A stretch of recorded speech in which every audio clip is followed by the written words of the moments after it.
Halo, di kesempatan kali ini kami akan memaparkan proyek mata kuliah manajemen proyek sistem informasi kami yang mengambil studi kasus salah satu rumah bersalin yang ada di Surakarta, yaitu Rumah Bersalin Dr. Johan.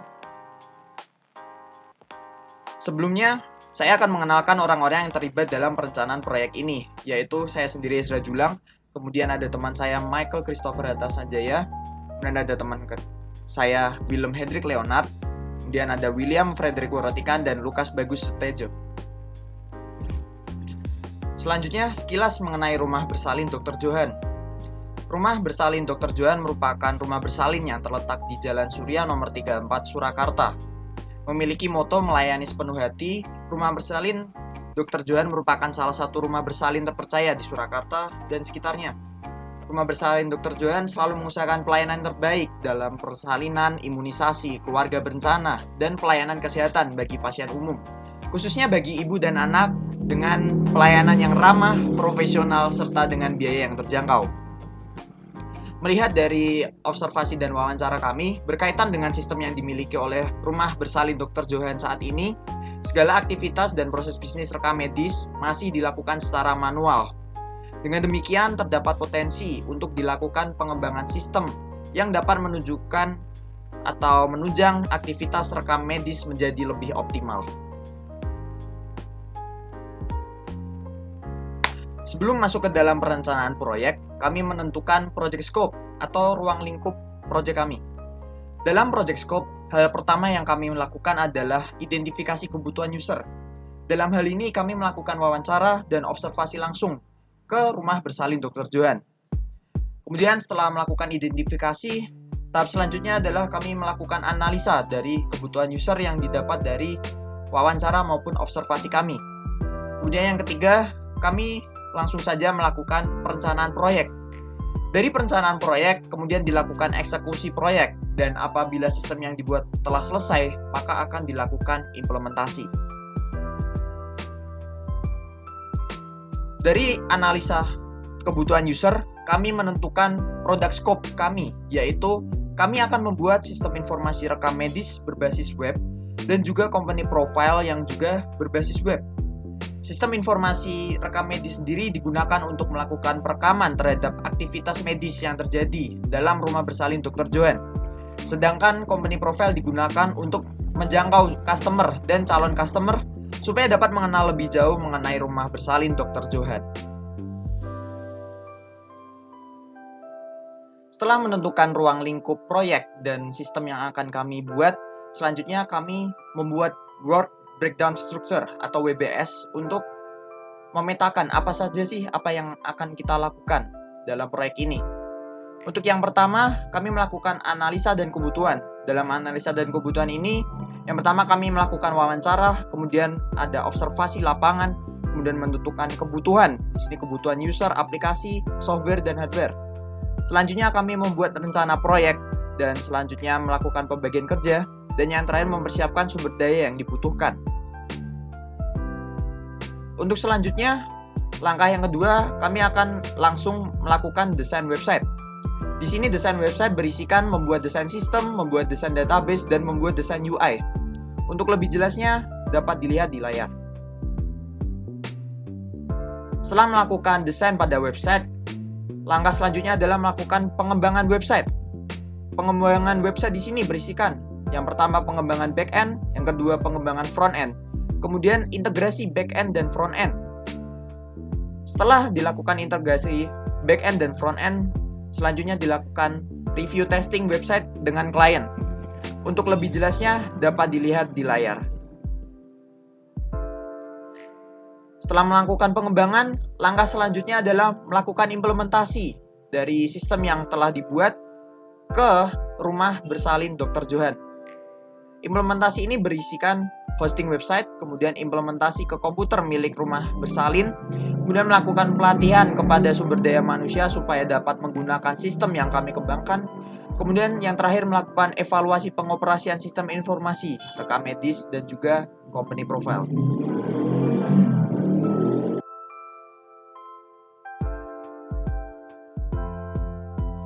Oke, di sini saya akan menjelaskan penjadwalan dengan menggunakan metode Gantt chart.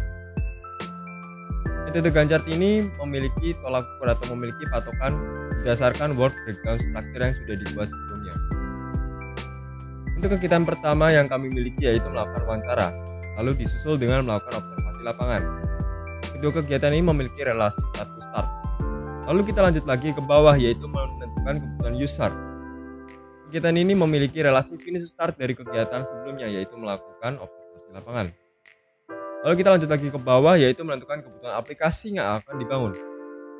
Kegiatan ini memiliki relasi start to start dari kegiatan yang sebelumnya yaitu menentukan kebutuhan user. Kita lanjut lagi ke bawah yaitu menentukan kebutuhan software. Kegiatan ini memiliki relasi start to start dari kegiatan yang sebelumnya juga. Kita lihat lagi ke bawah yaitu menentukan kebutuhan hardware. Untuk menentukan kebutuhan hardware ini memiliki relasi start to start juga. Lalu kita ke bawah lagi yaitu membuat rencana proyek. Untuk kegiatan ini memiliki relasi finish to start dari kegiatan yang sebelumnya.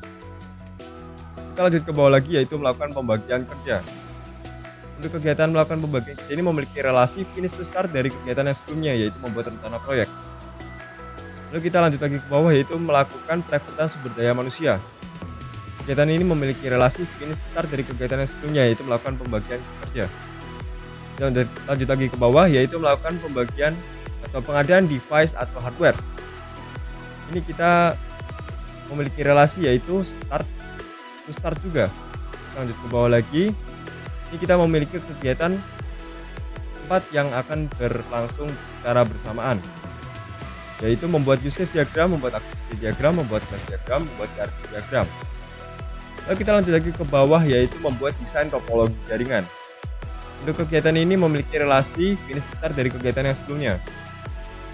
Lanjut lagi ke bawah yaitu kami memiliki kegiatan membuat desain UI. Untuk membuat desain UI ini sendiri itu memiliki relasi start to start juga. Oke, kita lanjut lagi ke bawah yaitu pengembangan website. Untuk pengembangan website ini memiliki relasi finish to start juga. Oke, kita lanjut lagi ke bawah yaitu implementasi database. Implementasi database juga memiliki relasi finish to start dari kegiatan yang sebelumnya. Lalu kita lanjut lagi yaitu pembuatan security subsystem. Untuk kegiatan ini memiliki relasi start to start. Lalu kita lanjut lagi ke bawah yaitu membuat UI sesuai desain. Untuk membuat UI sesuai desain ini sendiri itu memiliki relasi finish to start dari kegiatan yang sebelumnya. Oke, kita lanjut lagi ke bawah yaitu membuat dan memasukkan konten website. Untuk memasukkan dan membuat konten website ini memiliki relasi start to start dari kegiatan yang sebelumnya. Oke, kita lanjut lagi ke bawah yaitu penentuan dan pengembangan middleware.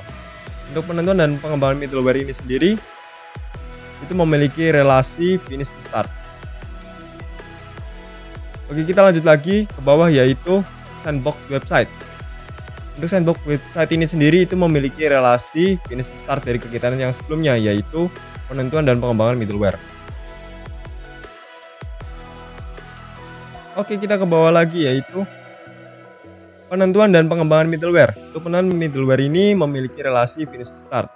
Kita bawa lagi yaitu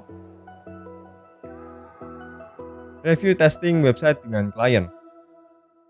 Untuk review testing website ini dengan klien itu memiliki relasi finish to start dari kegiatan sebelumnya yaitu sandbox website. Oke, lanjut lagi.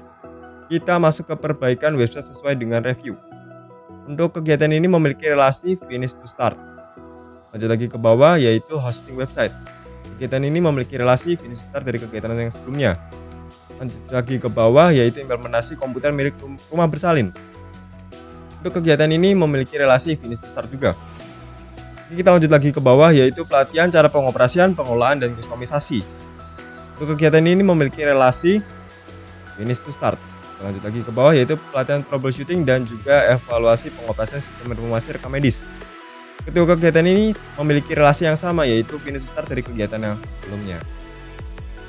Oke, kita lanjut ke bagian anggaran. Untuk anggaran sendiri ini juga berdasarkan WBS ya. Jadi per WBS item atau work breakdown structure. Kita lihat di sini adalah level pertama pada WBS yaitu analisis dan kebutuhan. Lalu kita akan turun lagi ke bawah yaitu WBS level 2 mempersiapkan sumber daya yang dibutuhkan.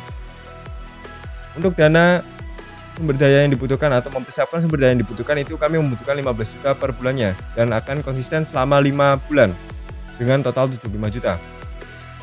Lalu kita ke bawah lagi yaitu pengadaan hardware. Pengadaan hardware ini merupakan WPS level 3 dan memiliki biaya pengeluaran sebanyak 30 juta dan totalnya 30 juta. Lalu lanjut lagi ke bawah yaitu pengadaan software. Pengadaan software ini merupakan WPS level 3 juga dan tiap bulannya kami mengeluarkan 2.500.000 dan selama 5 bulan dan juga totalnya adalah 12.500.000. Lalu kita ke bawah lagi yaitu desain website. Untuk desain website ini memiliki work breakdown structure level 2 yaitu membuat desain database dan juga membuat desain sistem. Untuk membuat desain database ini sendiri kami memiliki anggaran yaitu 10 juta pada bulan pertama dan memiliki total 10 juta juga. Untuk membuat desain sistem kami juga mengeluarkan dana sebesar 10 juta juga dan dengan total 10 juta juga. Untuk pengembangan website, ini WPS level 1, lalu memiliki level 2 juga yaitu integrasi back end dan front end. Itu memiliki biaya atau anggaran sebesar 10 juta juga. Lalu kita lanjut lagi ke dalam WPS level 1, implementasi. Untuk implementasi ini terdiri dari 4 WPS atau level 2 WPS. Ada hosting website, ada implementasi komputer milik rumah bersalin, lakukan pelatihan kepada sumber daya manusia dan juga evaluasi pengoperasian sistem informasi rekam medis yang berada di rumah bersalin tentunya. Untuk keempat kegiatan ini akan saya uraikan satu-satu yaitu hosting website. Untuk hosting website ini sendiri kami mengeluarkan sebanyak 3 juta per bulannya dan secara konsisten kami mengeluarkan 3 juta selama 5 bulan dan dengan total 15 juta. Oke, kita lanjut lagi ke bawah yaitu implementasi komputer milik rumah bersalin. Untuk ini kami memiliki anggaran 1.500.000 dengan total 1.500.000 juga. Oke, lanjut lagi ke bawah yaitu melakukan pelatihan kepada sumber daya manusia. Untuk melakukan pelatihan kepada sumber daya manusia ini memakan waktu 5 bulan dan setiap bulannya kami mengeluarkan juga 5 juta. Jadi total yang kami keluarkan untuk melakukan pelatihan kepada sumber daya manusia itu adalah 25 juta rupiah. Lalu kita lanjut ke bawah, evaluasi pengoperasian sistem informasi rekam medis. Untuk ini kami mengeluarkan jumlah uang yaitu 1 juta dengan total juga 1 juta. Untuk total project cost estimate-nya yaitu dapat dilihat di pojok kanan bawah yaitu 190 juta rupiah. Oke, di sini juga saya akan membahas tentang stakeholder engagement analysis. Untuk stakeholder kami memiliki pasien, direktur atau CEO, lalu dokter spesialis, perawat, instalasi farmasi, tim manajemen SITI, pemerintah, dan manajemen keuangan. Untuk keterangannya yaitu C, yaitu current engagement, dan juga D, yaitu desired engagement atau keterikatan yang akan diinginkan. Oke, di sini untuk pasien yaitu untuk saat ini yaitu dia unaware. Lalu untuk keinginannya yaitu supportive. Lalu untuk direktur atau CEO, untuk keterikatannya saat ini yaitu supportive. Dan yang akan diinginkan yaitu leading. Oke. Lalu lanjut lagi ke dokter spesialis. Untuk dokter spesialis ini untuk keterikatannya saat ini yaitu neutral. Lalu kita menginginkannya sebagai supportive terhadap sistem atau terhadap aplikasi. Lalu kita perawat juga seperti demikian dan instalasi farmasi juga seperti demikian. Lalu lanjut lagi ke dalam tim manajemen SITI. Untuk tim manajemen SITI ini mereka sudah berada di garda terdepan ya dalam aplikasi pengimplementasian aplikasi di rumah perbankan.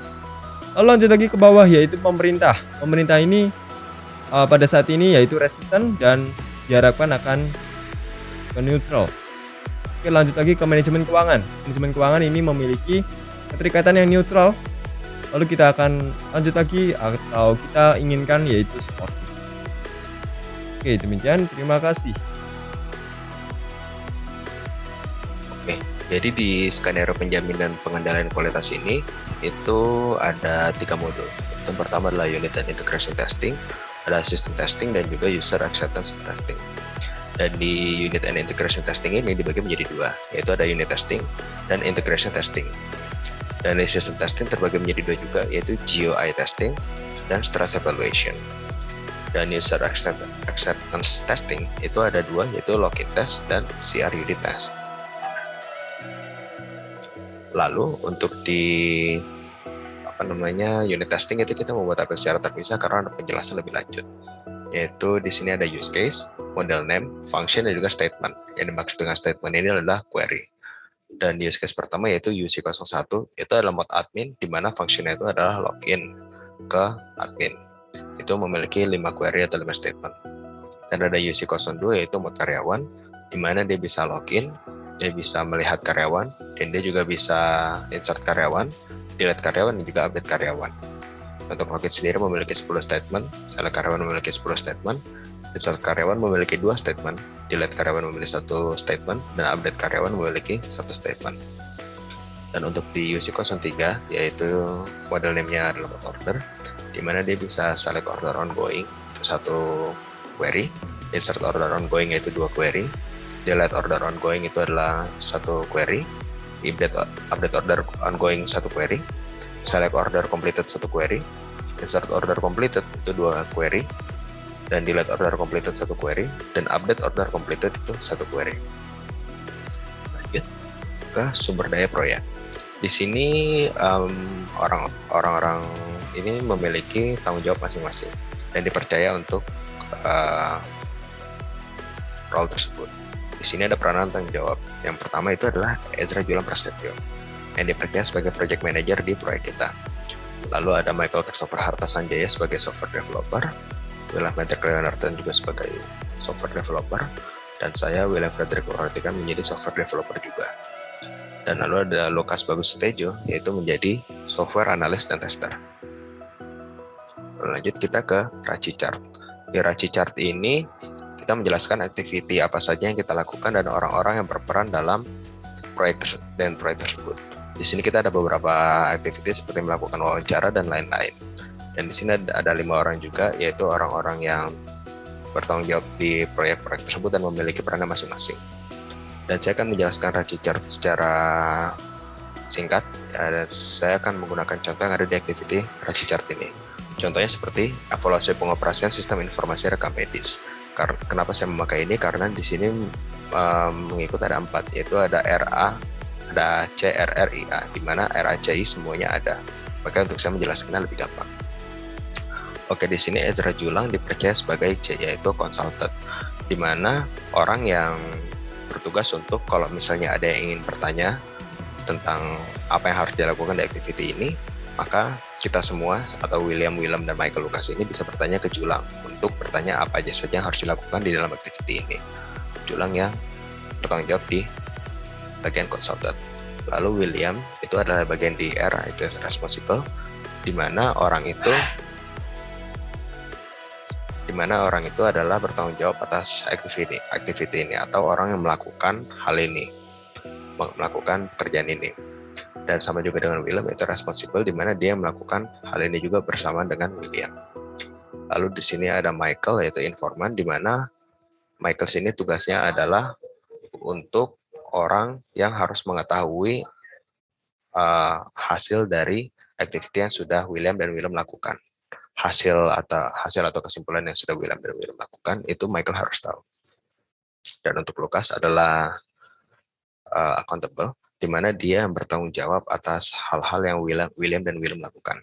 Jadi Lucas ini tugasnya juga untuk orang yang bertanggung jawab juga dengan hal-hal yang activity yang lakukan ini, dan juga orang yang memonitoring William dan William dengan hal-hal yang apa yang dia lakukan, supaya hal-hal yang mereka lakukan itu benar apa tidak. Dan lanjut juga ke media komunikasi. Di media komunikasi ini kita menggunakan 2, yaitu ada tertulis dan juga omongan secara langsung dan tidak langsung juga, tapi berbentuk suara. Dan di sini ada 2, yaitu formal dan informal. Di mana yang tertulis itu formal adalah kontrak dan project dokumen report yang berupa surat. Lalu informal di sini ada WhatsApp chat dan ada juga email. Dan untuk verbal di sini ada presentation on the spot or virtual meeting, dan untuk informal itu kita ada meeting, Discord, Trello, dan WhatsApp group call. Teman-teman, di sini saya akan menjelaskan tentang RPS atau risk breakdown struktur yang telah kami susun. Pada RPS yang telah kami susun, kami memiliki 4 bagian utama, yaitu technical risk, eksternal, organisasional, dan project management.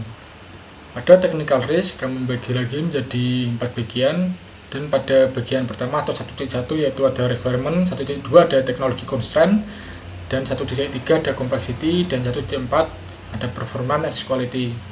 Pada requirement kami menganalisis dan mendapat 6 kemungkinan risiko dapat terjadi. Lalu pada teknologi constraint kami memiliki atau mendapatkan kemungkinan risiko yang terjadi yaitu ada memiliki 4 kemungkinan. Dan pada 1.3 atau complexity kami dapatkan 2 kemungkinan risiko terjadi, mulai dari bug pada kode hingga kode yang tidak sesuai dengan requirement. Lalu pada performance and quality kami juga mendapatkan 2 kemungkinan risiko terjadi, yaitu software yang dikembangkan tidak berjalan dengan stabil dan juga software yang tidak dapat dibuka ketika melakukan implementasi. Lalu pada eksternal kami juga membagi menjadi 4 bagian, yaitu mulai dari subkontraktor and supplier, regulatory and politik, customer atau market, dan juga environment. Pada subkontraktor and supplier kami tidak menemukan kemungkinan risiko yang terjadi pada bagian ini. Lalu pada regulatory and politik ini berhubungan tentang regulasi dan politik yang terjadi. Jadi kami mendapatkan 3 kemungkinan risiko yang terjadi, mulai dari tidak sesuainya data pada software dengan data kesehatan pemerintah, lalu adanya perlunya izin dalam mengembangkan aplikasi untuk menggunakan data kesehatan, dan juga data yang diakses oleh pihak yang tidak berwenang. Lalu pada consumer atau market kami juga menemukan 4 kemungkinan risiko yang dapat terjadi, mulai dari klien tidak puas dengan software yang dikembangkan, lalu ada klien yang ragu untuk mengimplementasikan software, dan juga permintaan perubahan aplikasi yang tidak ditanggapi tepat waktu. Lalu pada environment kami juga menyusun dan menemukan 2 kemungkinan risiko yang terjadi, yaitu ada terjadinya bencana yang merusak device dan juga pencurian terhadap perangkat. Lalu pada organisasional kami membagi menjadi 3 bagian utama, yaitu resources, funding, dan prioritization. Pada resources kami bisa menemukan risiko yang kemungkinan terjadi pada bagian ini. Lalu pada funding kami menemukan 2 kemungkinan risiko yang terjadi, yaitu uang tidak cukup dan juga klien tidak mau membayar sesuai dengan penganggaran. Lalu pada prioritization kami tidak menemukan risiko juga. Lalu pada project management kami bagi juga menjadi 4 bagian utama, yaitu ada planning, estimating, and baselining, controlling, dan communication. Pada planning kami menemukan 2 kemungkinan risiko yang terjadi, yaitu perencanaan proyek yang tidak sesuai dengan keinginan klien, dan juga terjadi perubahan rencana karena adanya unsur internal perusahaan.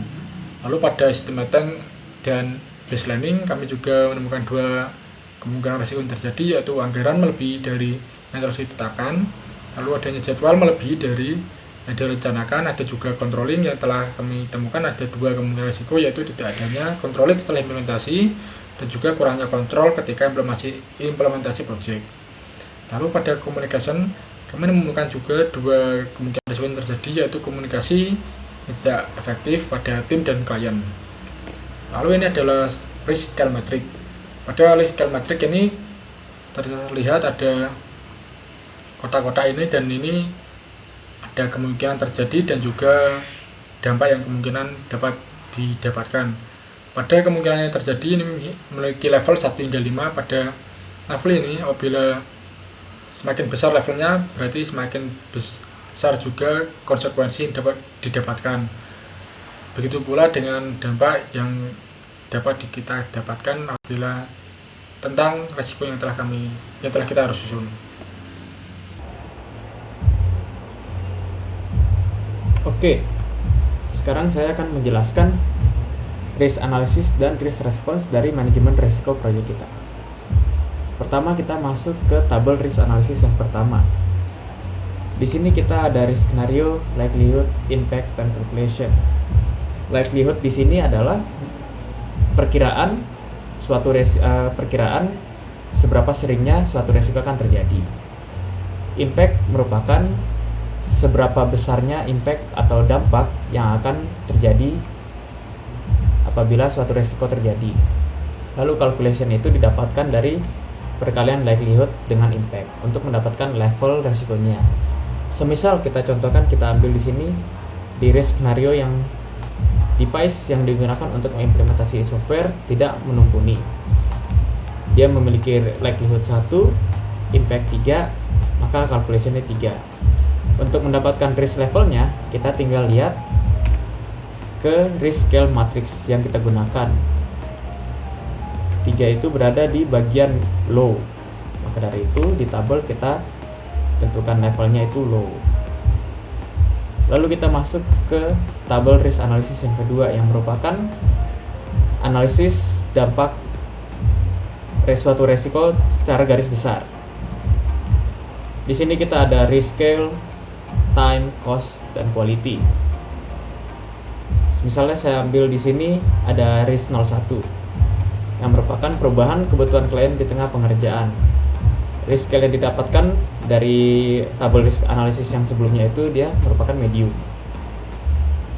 Terus untuk di time-nya kita mengira-ngirakan bahwa resiko ini akan memakan 1-3 minggu untuk diatasi. Dampaknya kepada kualitas proyek kita, resiko R01 memiliki dampak terhadap beberapa area kunci fungsionalitas di proyek kita. Nah, untuk cost-nya sendiri kita belum dapat mengisi karena proyeknya sendiri juga belum jalan. Lalu kita lanjut kepada risk response-nya. Di risk response ini ada 5 kolom yang penting, yaitu risk event, response, terus kalau kita lihat di lanjutan itu di next slide, ada contingency plan, trigger, dan responsible. Untuk risk event sama seperti tabel risk yang sebelumnya, itu didapatkan dari yang RBS. Untuk responsnya adalah merupakan tindakan kita terhadap suatu resiko apabila resiko itu terjadi. Contingency plan merupakan sebuah backup plan atau plan B yang dilakukan apabila trigger terjalankan. Nah, triggernya ini sendiri merupakan suatu kondisi atau suatu kejadian jika suatu resiko sudah memenuhi suatu kondisi atau status. Nah, responsible-nya itu hanya siapa yang bertanggung jawab atas responsi suatu resiko. Semisal saya ambil di sini R20 atau di sini dia itu resikonya itu pencurian terhadap perangkat. Responsi kita itu adalah memasang CCTV untuk R20. Nah, triggernya merupakan kejadian pencurian tetap terjadi berulang kali setelah respons dijalankan. Apabila trigger ini terpenuhi, maka kita masuk ke contingency plan, yaitu memberikan identifikasi atau ID khusus terhadap perangkat yang ada di perusahaan agar inventaris tersebut dapat dikenali dan mudah dilacak. Dan yang bertanggung jawab atas responsi resiko R20 adalah Willem dan William. Nah, sekarang kita masuk ke kesimpulan. Kesimpulan dari jurnal proyek ini adalah proyek perancangan sistem informasi rekam medis di rumah bersalin Johan dilakukan dengan menentukan produk scope dan project scope, lalu melakukan penyusunan Gantt chart dari data work-based structure untuk mendapatkan critical path dari proyek. Setelah itu menyusun anggaran dan menyusun penjaminan dan pengendalian kualitas proyek, lalu menentukan unit testing, sumber daya proyek, dan media komunikasi yang dipakai selama proyek berjalan. Setelah itu kita melakukan manajemen risiko proyek dengan menggunakan framework ISO 3100 yang terdiri dari identifikasi risiko, analisa risiko, dan respons yang dilakukan untuk risiko tersebut.